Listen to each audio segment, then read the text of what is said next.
En sus Biblias, en el día de hoy, en el libro de Romanos, en el capítulo 10. Libro de Romanos, en el capítulo 10. Hoy comenzamos, como usted puede ver allá atrás, y también puede verlo en pantalla, una página antes, vuelve atrás. Usted puede ver acá atrás que tenemos una frase, efecto multiplicación. ¿Recuerda la conferencia del año pasado? ¿No? ¿Amén? Ok, hoy no vamos a tener una conferencia en sí, pero vamos a tener una serie pensando en efecto multiplicación.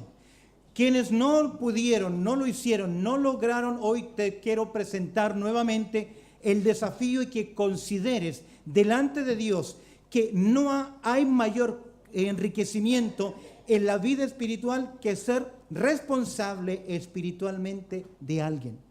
Cuando usted lleva a una persona a los pies de Cristo e invierte su vida en la vida espiritual de esa persona, se acabaron sus problemas de enojo, de molestia, de rencilla dentro de la iglesia. Porque usted comienza a mirar el real propósito por el cual Dios nos tiene en esta tierra. El Señor Jesucristo dijo, id y haced discípulos. Los conflictos, los problemas internos comienzan a ir a segundo grado. Porque ahora usted entiende que hay un propósito mayor, que es llevar personas a los pies de Cristo. Cuando usted no ha llevado a nadie a los pies de Cristo, nunca ha discipulado a nadie, se vuelve una persona bélica. Porque está mirando hacia adentro y no mirando hacia afuera. Y el maestro dijo, los campos ya están listos para la siega. Así que no tenemos excusa. Si usted recibió a Cristo como su Salvador personal, hace un día atrás, usted ya es responsable de predicar el Evangelio a las personas que Dios va poniendo frente a suyo.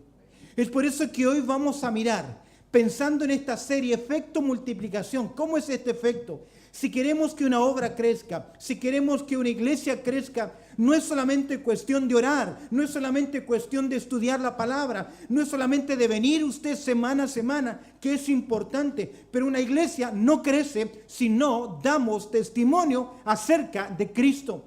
¿De qué sirve un letrero de advertencia que se esconde? ¿De qué sirve una luz que está bajo el almud? ¿De qué sirve una sal que nos sazona? Usted y yo somos responsables de producir efecto multiplicación.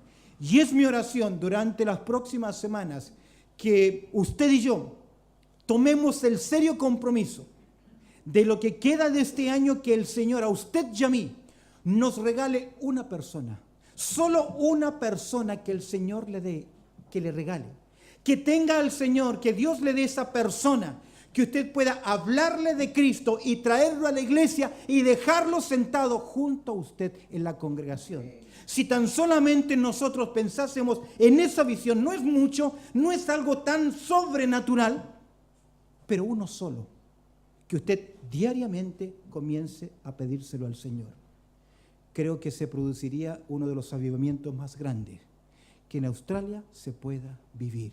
Crecer para la gloria del Señor, llevando personas a los pies de Cristo. Ojo, no me refiero a traer hermanos de otras congregaciones. No me refiero a que usted vaya a otra iglesia y los traiga acá. No queremos eso.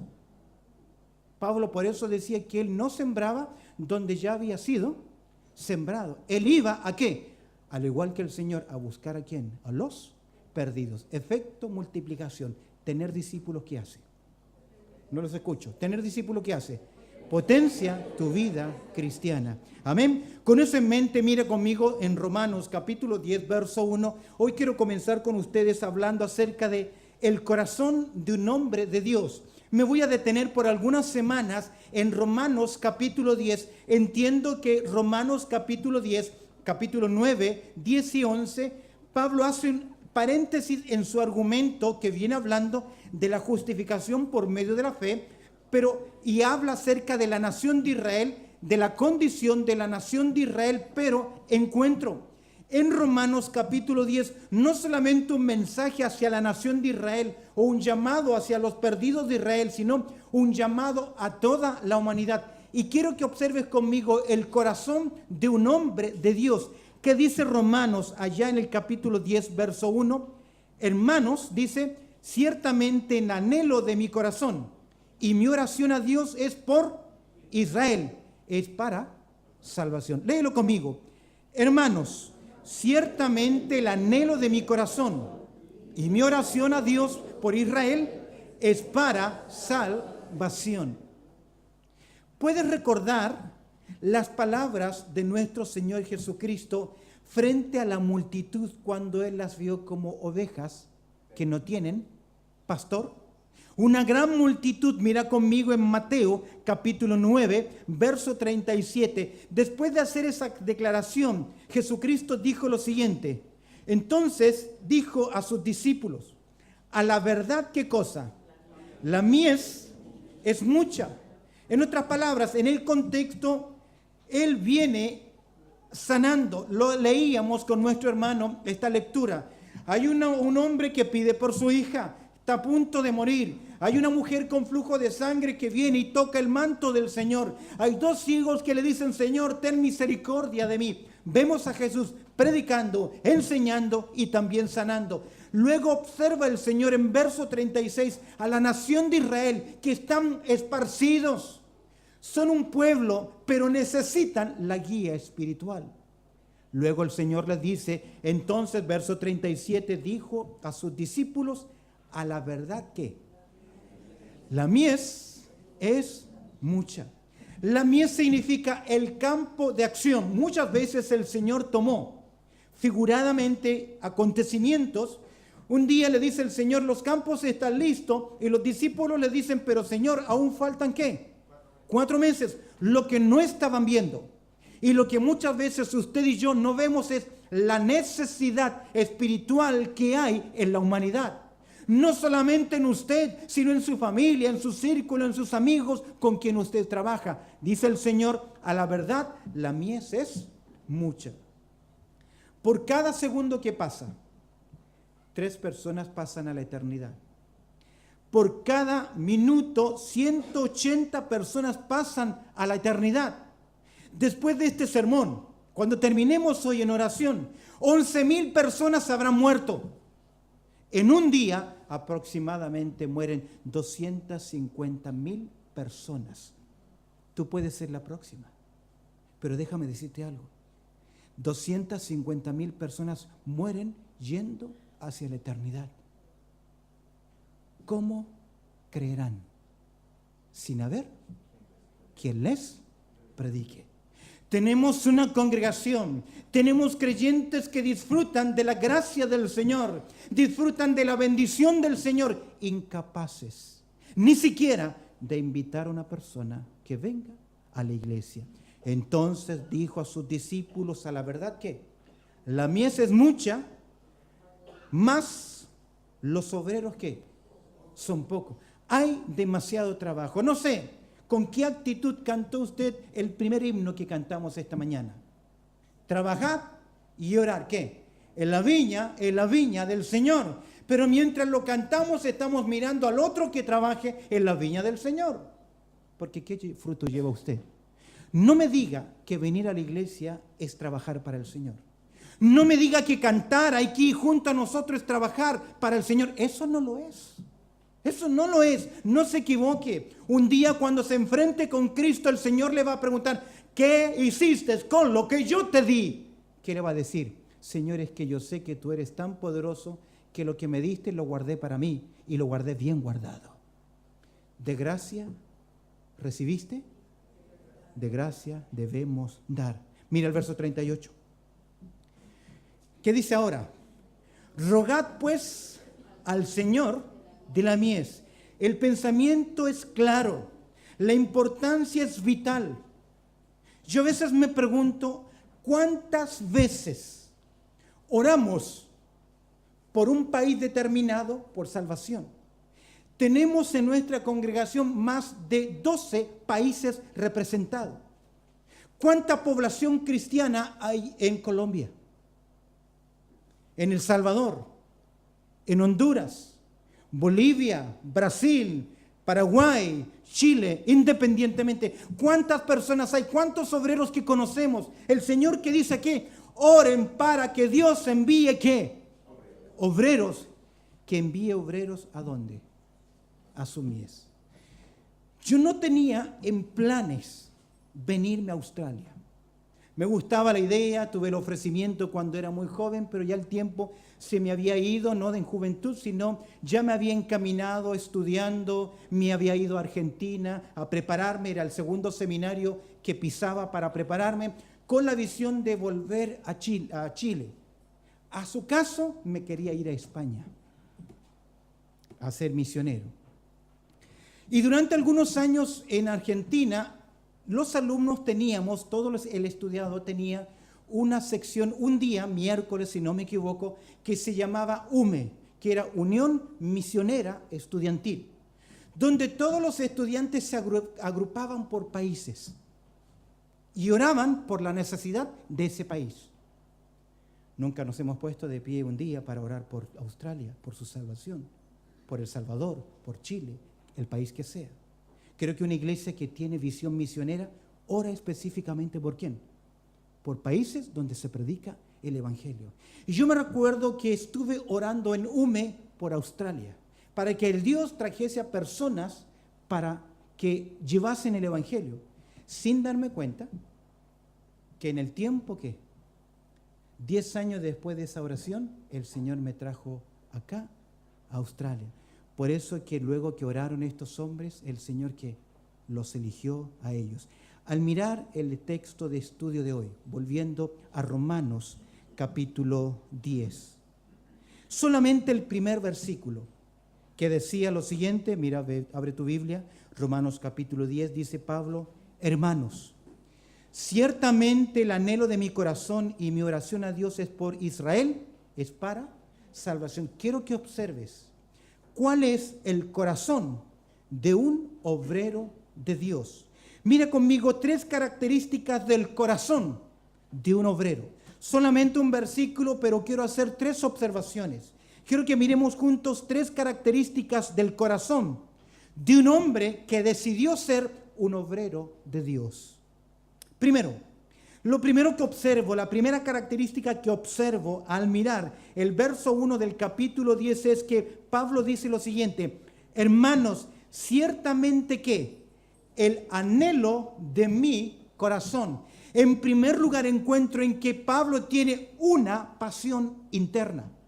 El término anhelo significa disposición, placer, mi búsqueda. Es como si él estuviese diciendo, si hay algo que me motiva a hacer, si hay algo que me controla, si hay algo que tengo en mi corazón, es la disposición. ¿Para qué? Y ese es el deseo. Pablo presenta la pasión interna. ¿Cuál es la pasión interna de Pablo?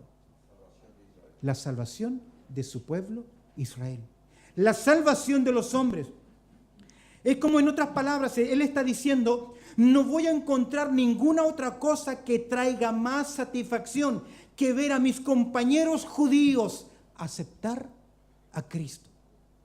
Un día el gran predicador Spurgeon, príncipe de los predicadores, dijo lo siguiente: si yo fuese egoísta y buscase hacer algo que me satisface y me trae placer a mí, que me llena de felicidad, que es algo para mí, no dejaría de llevar personas a los pies de Cristo. Escúcheme bien, no hay nada más satisfactorio, más gozoso que poder tener la oportunidad de en oración llevar a una persona a los pies de Cristo, porque esa persona, su nombre jamás será borrado del libro de la vida. Es por eso que la Biblia dice que cuando un pecador se arrepiente, ¿qué hay en los cielos? Ese sí que es un golazo. Pablo dice, esa es mi pasión, mi gran pasión interna. ¿Por quién? Él dice, si hay algo que me trae gozo es tener la oportunidad de poder llevar a mis hermanos judíos a los pies de Cristo. Ahora, no sé si usted recuerda cuál ha sido el trato de los judíos para con el apóstol Pablo. Lo han apedreado, lo han golpeado, lo han abandonado, lo han ridiculizado, lo odian, lo persiguen, lo azotan y la lista continúa. Casi yo creería que lo mejor que él pudiese orar sería, Señor, que Israel reciba lo que merece. ¿O no? Porque esa es nuestra reacción natural, resentimiento y revancha. pero por el contrario, el corazón de un siervo de Dios, de un obrero de Dios, su pasión interna. Pablo abandonó todo su pasado, todo el prestigio. ¿Usted sabe que Pablo era un hombre de mucho dinero? Un acaudalado, pertenecía al Sanedrín, y por pertenecer al Sanedrín, él tenía que ser una persona que tenía economía sustentable. Pero ¿qué dice a los hermanos de Filipo? Que todo lo que él tuvo en el pasado, ¿cómo lo consideró? Basura. ¿Sabe que el término basura es literalmente estiércol? Estiércol. ¿Y qué es el estiércol? Lo último que el cuerpo expele después de haber extraído ¿qué? Todo. Pero eso no sirve, eso es basura. Eso contamina. Pablo dice, todo lo que tenía, todo lo que yo era, todo mi pasado quedó atrás porque ahora he encontrado ¿qué? La pasión de mi vida. ¿Cuál es la pasión de mi vida? ¿Usted conoce a alguien que tenga esa determinación? De dejarlo todo por entregarse de lleno a lo que él considera importante en su vida.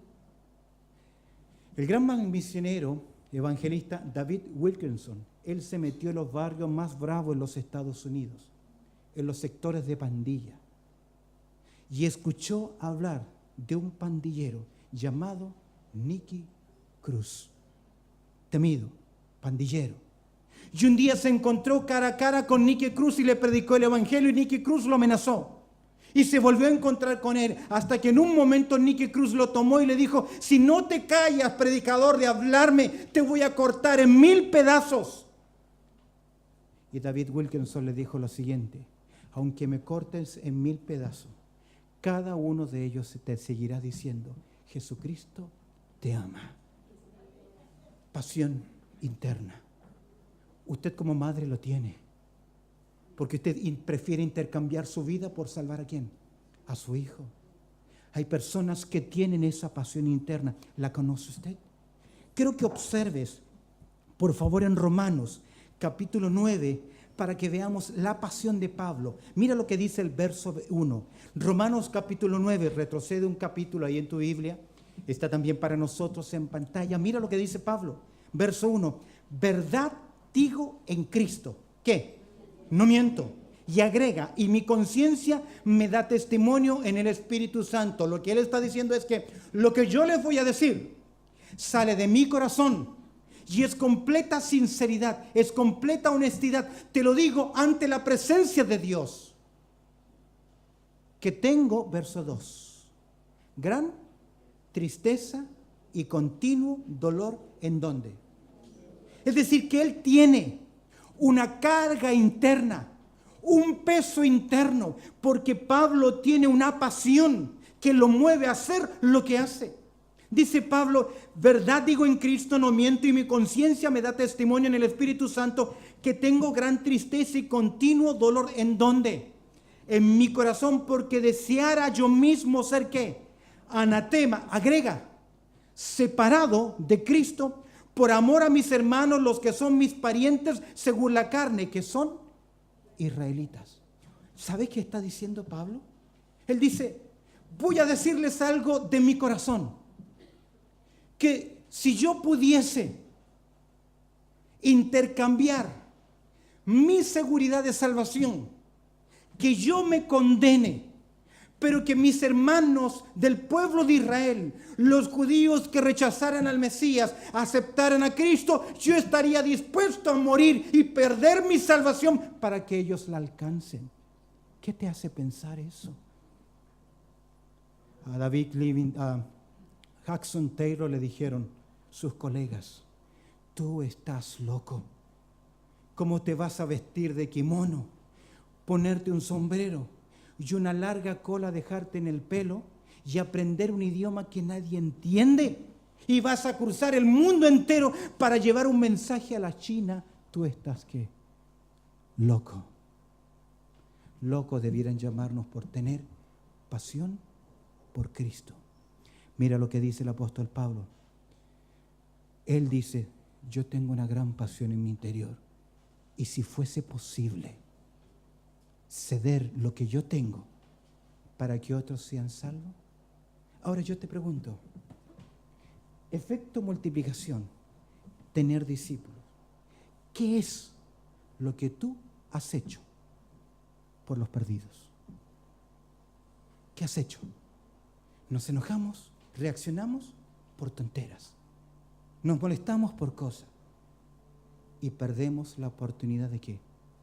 De llevar a otros a los pies de Cristo. ¿Cómo es el corazón de Pablo?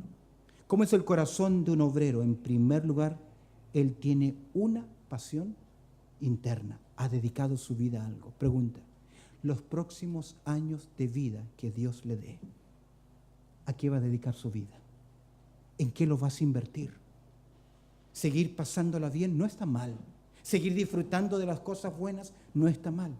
Pero ¿en qué lugar está tu pasión interna?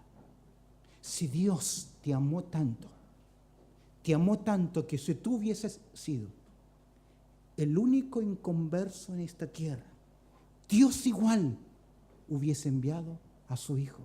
Recuerda de dónde Dios te sacó. Recuerda el camino de miseria que llevabas.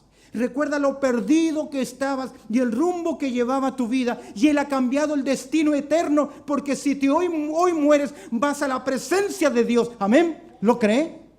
No me parece. ¿Lo cree? Amén. Pero ¿qué está haciendo por aquel que le salvó? Pasión interna. Segundo lugar, una plegaria intensa. Déjame decirte algo, que el pueblo que Pablo tiene pasión, los israelitas, rechazaron abierta y deliberadamente ¿a quién? A su Mesías. Pero no simplemente Pablo tiene esa pasión interna en su corazón, sino que en segundo lugar él tiene una plegaria intensa. Porque ¿qué dice el verso? Romanos capítulo 10, verso 1. Hermanos, ciertamente el anhelo, la pasión, mi dirección, lo que me motiva y lo que me da gozo en mi corazón. Y agrega, ¿y mi qué? Oración a Dios por Israel. Pablo fue un embajador efectivo por su pasión interna. Si tú miras el libro de los Hechos, cada vez que Pablo llegó a alguna parte, siempre buscó una sinagoga. ¿Sabes por qué? Porque al judío primeramente, y luego al griego o al gentil. Pero también por su clamor hacia el cielo, algo que expresa la confianza que él tiene. Hay un versículo interesante, vuelve conmigo en Romanos capítulo 9.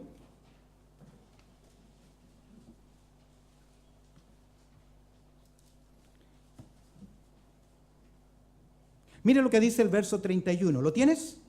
Dice, mira lo que Pablo dice ahí, un versículo que antecede.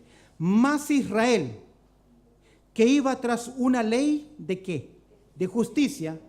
¿Qué dice el texto? No la alcanzó. Verso 32. ¿Por qué?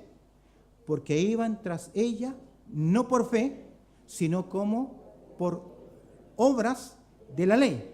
Y agrega, pues tropezaron en la piedra de tropiezo. Ellos creían que serían salvos los israelitas sencillamente por ser ¿qué? Judíos, descendientes de Abraham. Y cuando se encuentran con Cristo, cuando se encuentran con las enseñanzas de Jesús, tropezaron con la piedra ¿de qué? Del ángulo. ¿Qué es la piedra del ángulo? Es la piedra principal.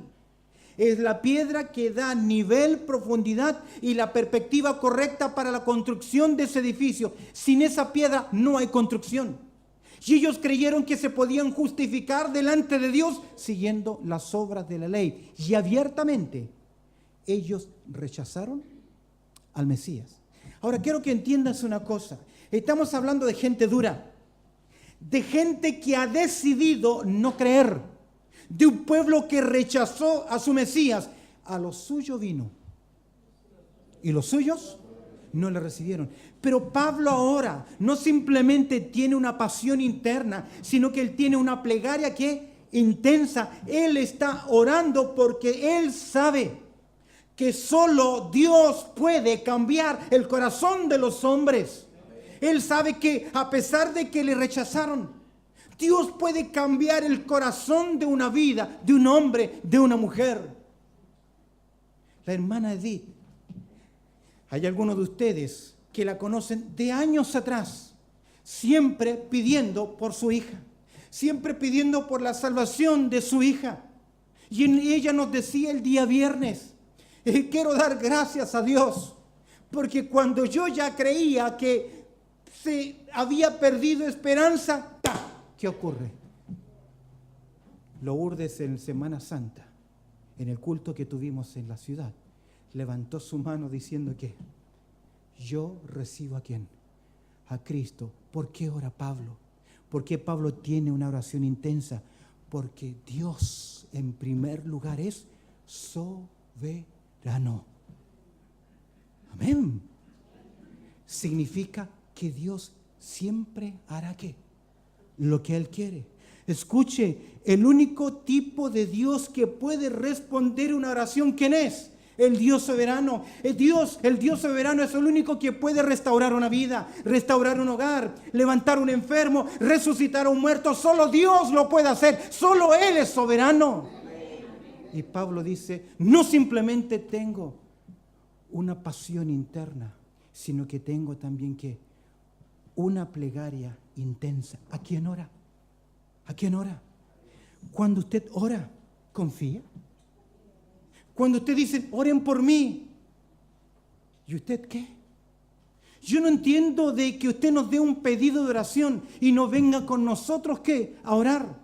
Yo no entiendo cuando alguien me dice, Pablo, pastor, ore por mí. Yo estoy orando por usted, pero no porque yo soy el pastor, Dios me va a escuchar más. Dios nos escucha a todos por igual, porque todos tenemos acceso ante el trono de la gracia, pero aprenda a decidir, correcto, voy a orar. Porque orar significa que confío más en Él que en lo que yo haga. Sabes que la reina de Inglaterra sentía temor de un solo hombre, y no del ejército de Francia, sino de la oración de un hombre llamado Juan Knox. Sentía temor a ese hombre orando, porque cuando hay un pueblo que le ora al Dios soberano, cosas tienen que pasar. Pablo sabe que Israel se ha endurecido, pero Pablo escribió Efesios capítulo 3, verso 20, y aquel que es poderoso para hacer todas las cosas, escúcheme bien, mucho más abundantemente de lo que pedimos o que entendemos. ¿Por qué no usamos ese recurso? La pasión interna, pero también la plegaria intensa. ¿Por qué ora? Porque solo Dios puede ¿qué? Salvar. Usted tiene problemas con un hijo, con una hija, con un familiar. Tiene una gran necesidad. Hay un gran problema. ¿Qué debe hacer? Ore al Dios que es soberano. Porque es soberano, Él siempre hará su voluntad. Amén. Pero no solamente pide al Dios soberano, sino que pide al Dios que no solamente es soberano, es poderoso, sino también el Dios que salva, que salva. Palabra, 1 Timoteo 1:15, palabra y fiel y digna de ser recibida por todos, que Cristo Jesús vino al mundo para ¿qué? Salvar a los pecadores. ¿Sabes que el término, cuando dice Pablo acá, y mi oración, es un término que significa mi ruego? Esa palabrita significa que lo que está en lo profundo de mi ser, esa palabra de ahí sí significa, se traduce en ocasiones rogar. Es decir, si hay algo que tiene continuamente en su corazón es un ruego, ¿por qué? Para que personas sean salvas. Pregunta, ¿cuántos de ustedes tienen familiares inconversos? Levante su mano. ¿Sí? ¿Qué está haciendo por ellos? ¿Qué está haciendo por ellos? Debe orar al Dios. Yo conozco muy poco de los nombres de sus familiares. ¿Tiene amigos acá que son inconversos? ¿Sí? ¿Tiene compañeros que son inconversos? ¿Tiene familiares acá que son inconversos?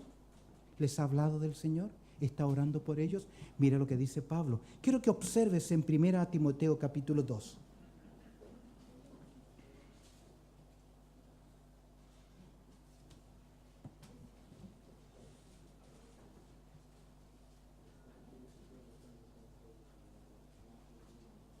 ¿Lo tienes? 1 Timoteo capítulo 2, verso 1. Dice Pablo exhortando, ante todo, que se hagan ¿qué? Rogativas, oraciones, peticiones y acciones de gracias por todos los hombres. Pablo le está escribiendo a un formador de líderes, a un representante de los apóstoles, para que enseñe a la iglesia. Y la iglesia debe tener cultos de oración, tanto en la iglesia como en las casas. Exhorto ante todo que se hagan rogativas, oraciones, peticiones, acciones de gracias por todos los hombres, por los reyes y por todos los que están en eminencia, para que vivamos como quieta y reposadamente en toda piedad y honestidad. Verso 3. Porque esto es bueno y agradable delante de Dios, nuestro Salvador, el cual quiere que todos los hombres sean salvos y vengan al conocimiento de ¿qué? De la verdad. No tenemos un culto, un tiempo de oración por misioneros. ¿Cuántos misioneros conoce usted? ¿Ah? ¿Conoce misioneros? Que están en la línea de fuego, que están luchando, que están a veces desanimados, que se sienten solos. ¿Cómo nosotros podemos ayudarles? No simplemente económicamente, que hay que hacerlo, pero también orar por ellos. Tenemos a un matrimonio, la familia Ugalde en Chile, que están luchando con necesidades y oramos al Señor y esa iglesia está creciendo. Pablo dice que ante todo se hagan ¿qué? Oraciones. ¿Te acuerdas la pasión interna, la plegaria intensa que tiene Pablo? ¿Ora a quién? Al Dios que es soberano. ¿Ora a quién? Al Dios que salva. ¿Ora a quién? Por Dios. Ora porque Dios usa ¿a quién? A sus siervos, ¿para qué? Para salvar. No van a ser salvos porque de la noche a la mañana son salvos. Mira lo que dice en Romanos capítulo 10, verso 13 al 14. Mira cómo Pablo ora. Dice, yo oro con una oración, con una plegaria interna, intensa. Dice el verso 13 del capítulo 10, porque todo aquel que invocare el nombre del Señor será salvo. Amén. ¿Lo cree? No los escucho. ¿Lo cree? Pero mire lo que pregunta Pablo. ¿Cómo pues invocarán a aquel en el cual no han creído?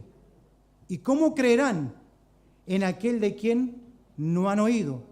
¿Y cómo oirán sin haber quien les predique? Dios ha ordenado el fin. Pero también, queridos, podemos ver acá que Dios no simplemente ha pensado en quiénes van a ser salvos, sino que también ha pensado cómo van a ser salvos. ¿Qué dice Pablo? No simplemente oro al soberano, no simplemente oro al que salva, sino que oro también a aquel que usa a los siervos para salvación. ¿Sabes que los labios de Dios son sus labios y los míos? Recuerdo la primera vez que estuve en Ecuador. Me invitaron a una conferencia. Estuvimos 2 semanas y media con mi esposa en Ecuador. Y fui invitado a una conferencia donde asistió la esposa de uno de los que se congregaban ahí, a punto de divorciarse porque ya no se trataban más. La iglesia o el círculo que los conocía oraban por ellos. Oraban por ellos. Y ese día, domingo, esta mujer llegó no para escuchar el mensaje, sino para molestar al odiado esposo que tenía, porque ya no lo aguantaba más y quería separarse. Media iglesia oraba por ella y llegó para burlarse de lo que se trataba. Comencé ese día a predicar. No pasaron más de 5 minutos en el sermón que el Señor inclinó mi corazón a que me apartara del sermón. ¿Cómo lo hizo el Señor que me apartara del sermón? Estalló el PowerPoint y no se pudo seguir proyectando el sermón. Y como no se pudo seguir proyectando el sermón y base de mi conferencia era lo que ellos tenían que ver, el Señor me obligó y me llevó. Y por 2 o 3 minutos presenté el Evangelio de Cristo Jesús. Pero sentía tanta libertad en hacerlo. Sentía como pocas veces el mover del Espíritu Santo. Ya no más de 7 o 8 minutos de haber comenzado el sermón, hago el llamado para salvación. Usted sabe que cuando uno hace el llamado de salvación, ¿lo hace cuándo? Al final del mensaje. Pero fue tanto el mover del Señor que hice ese llamado. Y en ese momento el Señor quebró el corazón de esta mujer. Y fue la primera en poner su mano en alto y decir: yo recibo a Cristo como mi Salvador personal. Los hermanos, cuando miraron eso, se asombraron y dijeron: ¿cómo es posible? Ese es el poder de Dios cuando oramos al Dios y oramos por sus siervos. Amén. ¿Tiene hijos que no conocen al Señor? ¿Sobrinos? ¿Familia? Yo recuerdo que cuando estudiaba en Argentina y me venía de vacaciones a mi país, algunos hermanos de acá de Australia que tenían familiares en el sur de Chile me decían: te pagamos el pasaje, anda y visita a mi familia. Sin conocerles, me iba en ese viaje 8, 10, 12 horas en bus. Llegaba a un lugar donde no conocía, era mi país. Llegaba a una casa, golpeaba y le decía: yo soy persona tanto y vengo con un mensaje para usted de parte de su familia que está en Australia. Y Dios me daba la oportunidad de llevarlos a los pies de Cristo. ¿Qué está haciendo usted?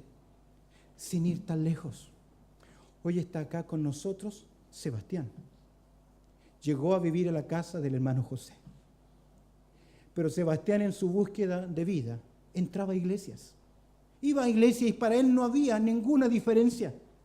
Pero Sebastián un día entendió que solamente Jesucristo cambia la vida. Amén. Y él recibió a Cristo como su Salvador personal y quiere bautizarse. Ese es el poder del Evangelio. Es por eso que Pablo dice: yo tengo una pasión interna. Pablo dice: yo tengo una plegaria intensa. Ora al soberano, ora al que salva, pero ora también a aquel que usa a sus siervos. Ahora, ¿no quiere ser usted ese siervo del Señor? Que Dios lo utilice. ¿Por qué no? Puede orar para que Dios le ponga persona. Quiero terminar. Hemos hablado de cómo es el corazón de un obrero de Dios. Tiene una pasión interna, tiene en segundo lugar una plegaria intensa, pero en tercer lugar tiene un propósito inquebrantable. ¿Qué dice Pablo? Voy conmigo nuevamente a Romanos capítulo 10. Hermanos, mira lo que dice Pablo. Ciertamente, ¿qué cosa? El anhelo, la pasión de mi corazón y mi plegaria, mi oración para con Dios es que Israel sea ¿qué? Salvo. Es que mi pueblo Israel, ese pueblo duro, déjame decirte que Israel tenía muchas otras necesidades. Puedo contarles algunas. Necesitaban libertarse de la subyugación romana. Necesitaban solucionar sus problemas económicos. Necesitaban solucionar sus problemas. Necesitaban paz. Y yo déjame decirte, todos nuestros países tienen esas necesidades. Amén. Hasta algunos de ustedes vienen huyendo de pobreza, de problemas, de internos, de guerra civil, etc. Pero a pesar de que esa es una oración muy buena, ¿de qué le sirve al hombre tener estabilidad económica y paz social si no tiene paz con Dios y se muere, se va al infierno? ¿Qué ora Pablo entonces? ¿Cuál es el propósito inquebrantable? Que Dios salve ¿a quién? A su pueblo. Que Dios los rescate. Creo que Australia tenemos un lugar estratégico. Tenemos dinero acá, hermanos. Si usted estuviese en su país, ¿le va a dar el gobierno? ¿Lo va a mantener? ¿Le va a dar una casita?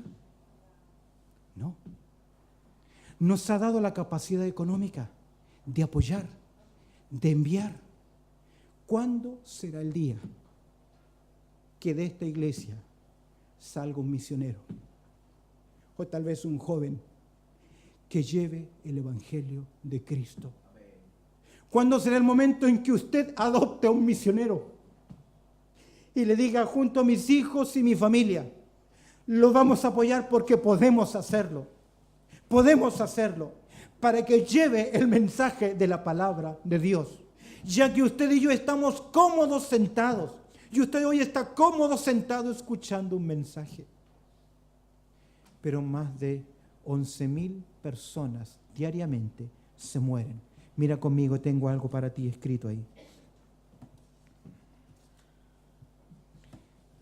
La iglesia en la actualidad parece haber olvidado esta perspectiva.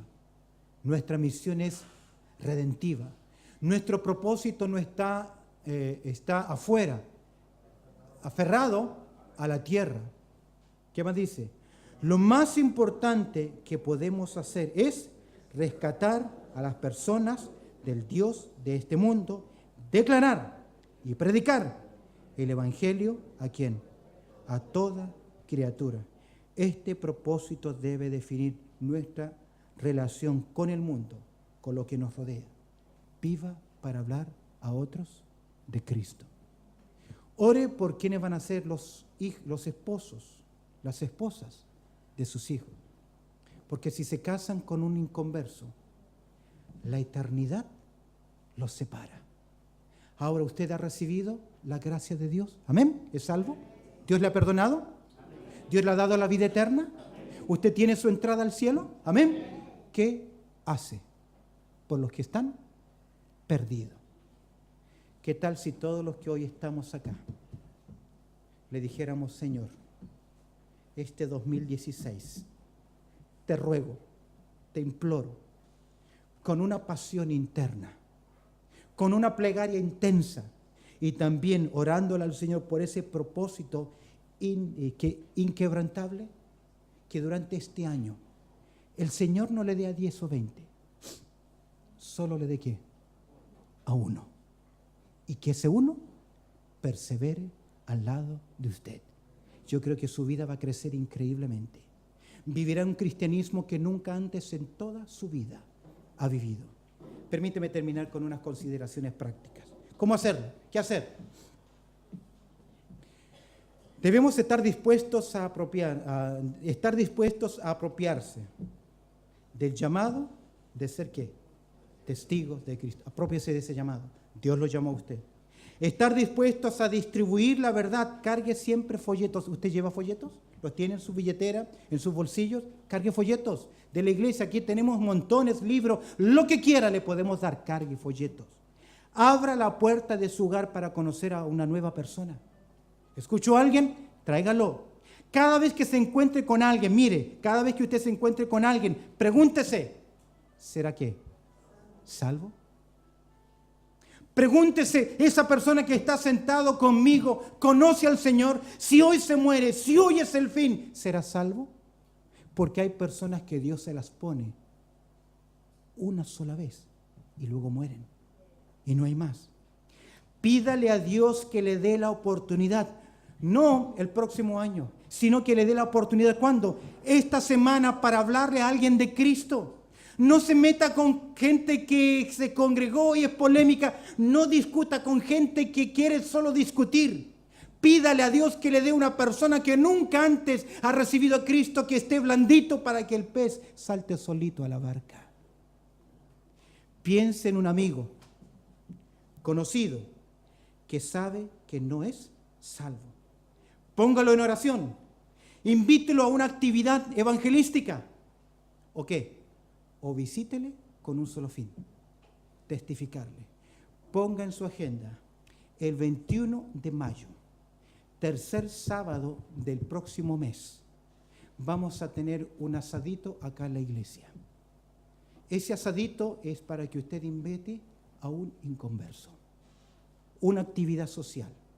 No vamos a hacerle un culto formal, pero vamos a estar con ellos y vamos a cantar y les vamos a predicar el Evangelio. Como dice el dicho, palo y a la bolsa. Vamos a hacer eso, vamos a organizarlo. Voy a pedir ayuda de ustedes para que tengamos un buen asado, buena comida, pero su responsabilidad es traer ¿a quién? A un inconverso. No traiga creyentes, no traiga hermanos de otra iglesia, no los queremos. No es que no los queremos, queremos que sean ¿qué? Inconversos, porque a eso nos llamó el Señor. ¿De qué le sirve a usted llenar su pecera con peces de otra pecera? Vamos a pescar los peces, amén. Ya tiene una oportunidad, amén. Ok, vamos a crear otra actividad más. Vamos a salir todos a repartir folletos. 3 lugares al mismo tiempo, uno de estos sábados ya lo vamos a anunciar. Efecto multiplicación. Mire conmigo, haga un compromiso ¿con quién? Con el Señor. Y dígale, dame un alma para tu gloria. ¿Cuántos se lo quieren pedir? ¿Cuántos le dicen? A ver, ¿cuántos le dicen? Dame un alma este año, dame un alma. Amén. Dame un alma para llevarlo a los pies de Cristo. Ore a Dios que no se muera, que usted no se muera antes de llevar ¿qué? Una persona a los pies de Cristo. Anoche soñé que me moría, que me quedaba un día de vida y nada más. Pastor, cuídese, me dirá usted. No me importa, porque para mí el vivir es Cristo y el morir es ganancia. Y si me tiene vivo en esta tierra es porque Él quiere que yo le sirva. Tal como dijo Pablo. ¿Qué dijo Pablo? Hermanos, ciertamente el anhelo de mi corazón y mi oración a Dios por Israel es ¿qué? Para salvación. ¡Qué pasión! ¡Qué plegaria! ¡Qué propósito! Amén. Ve a tu boletín, por favor. Contraportada. No, ahora no. Contraportada. Boletín, contraportada. ¿Lo tiene?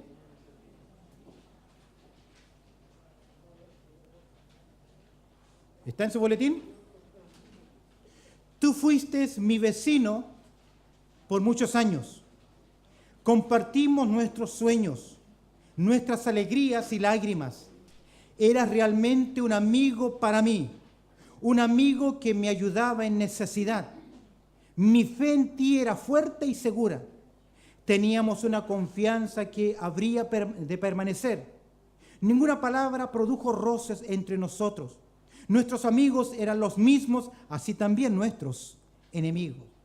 Qué tristeza entonces, mi amigo, al encontrar que al fin y al cabo no eras realmente ese tipo. El día que mi vida en esta tierra terminó, encontré que no fuiste un amigo fiel.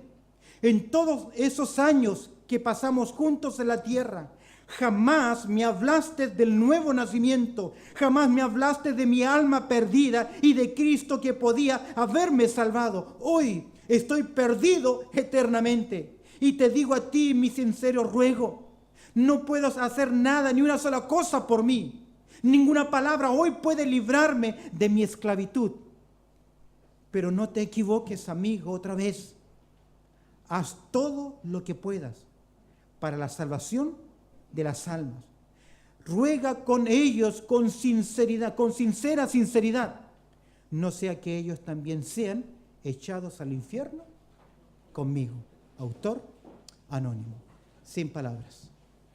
Oramos al Señor, el corazón de un obrero de Dios.